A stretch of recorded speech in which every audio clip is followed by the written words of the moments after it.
بنارس کی سرزمین سے اٹھنے والی ایک عظیم شخصیت، ایک عظیم علمی تبخر رکھنے والی شخصیت، جسے ماننے والے سراج العارفین کہتے ہیں اور نہ ماننے والے مولانا کوثر صاحب۔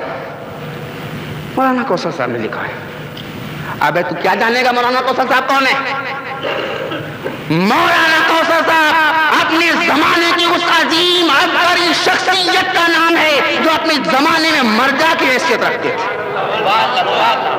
جو اپنے زمانے میں علوم و فنون کی امام کی حیثیت رکھتے تھے۔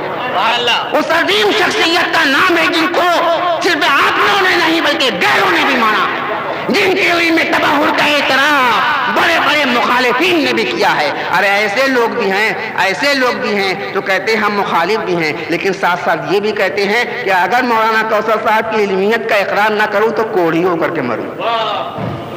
ایسے لوگ بھی ہیں مخالف، ماننے پر مجبور۔ شخصیت وہی ہوا کرتی ہے جس کو صرف اپنے نہ مانے بلکہ غیر بھی ماننے پر مجبور ہو جائے۔ اس عظیم شخصیت کا نام ہے امام العلوم والفنون بحر العلوم علامہ عزیز الحق کوثر ندوی قادری نظامی چشتی رحمۃ اللہ تعالی علیہ۔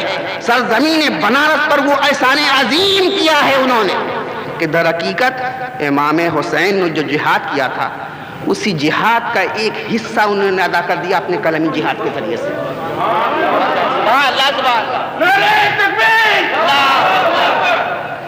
مناقب اہل بیت در حقیقت ایک قلمی جہاد کا نام ہے۔ امام حسین نے کربلا کی سرزمین پر اپنے خون سے جو جہاد فرمایا تھا وہی جہاد سراج العارفین نے بنارس کی سرزمین پر اپنے قلم سے عطا فرمایا۔